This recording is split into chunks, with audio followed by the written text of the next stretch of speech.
Hey, what's going on, everybody? This is Tyrone back with Tech Life. So, the title of this video will be Sprint Putting It All on the Line. And the reason I'm saying that is because that's literally what they're doing. So, in the past 3 years, we've seen a turnaround more on the business side based on lower pricing, good deals, and a lot of hype surrounding the network. If you guys remember, Marcelo was saying that within a certain time period, Sprint's network would be number one and number two, and that brought a lot of hype towards the network, a good deal, lower pricing, so customers were switching and they returned to growth while they simultaneously improved the profits, and it's looking more positive now for Sprint.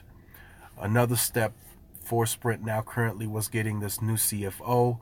The old CFO wasn't bad by any means, but this new guy, his history of turning around companies was really good. He's done it multiple times, so I'm sure it is an undisclosed amount, but Sprint had to pay him a very high salary to get him on board.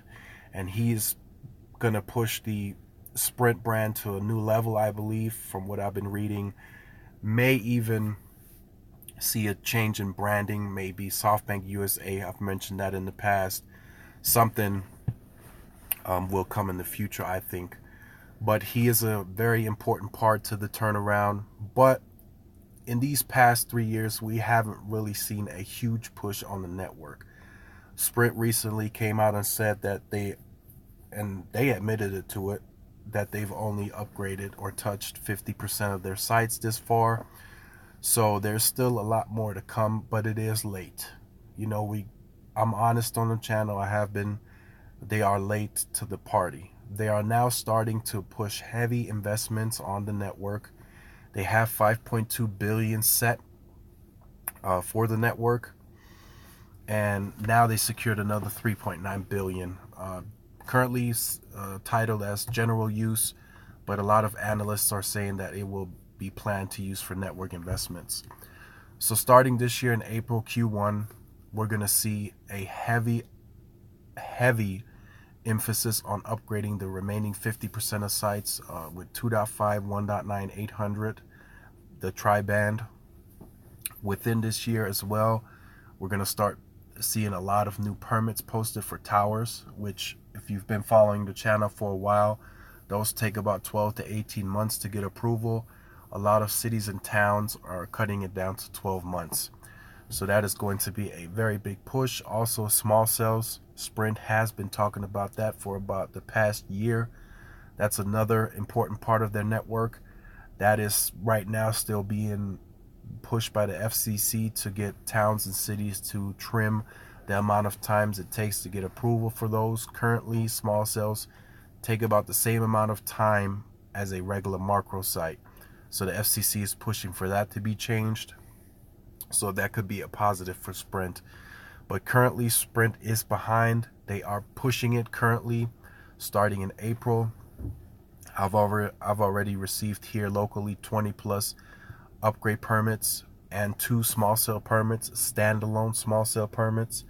They are pushing small cells on their own stores, so that's another big push.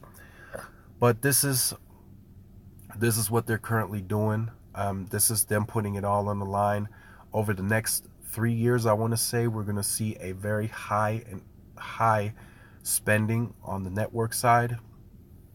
So I just wanted to make that video to get that out there. I'm not too convinced on that 5G just as yet. I know it's a new technology. It's going to be good for the consumer market, and the self-driving cars, the Wi-Fi inside the cars, everything is going to operate better around 5G. But I just want to see how Sprint is really going to implement the 5G in the first few cities, how widespread it's going to be, how many towers are going to get it, and then the phones that are going to come out with it. So exciting times.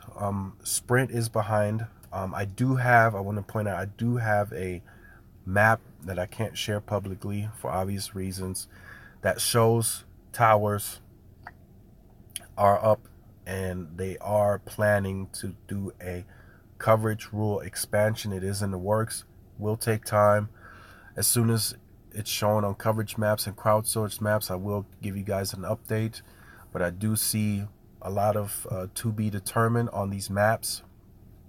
But the towers are planned for and are up on the plan, so that is definitely a good sign. But Sprint is, I want to say, a good 2 to 3 years behind the competition, and it shows on the recent metric reports. They have been dropping in speeds, some as low as 50 here in El Paso, some 70, some in the 60s, but they have been improving as well. So don't get me wrong, they have been improving, but they're not where they need to be at this point in time. So definitely stay tuned to the channel. There's a lot more content coming. Like, share, subscribe. This is Tyrone with Tech Life, and I will see you guys in the next video. Peace.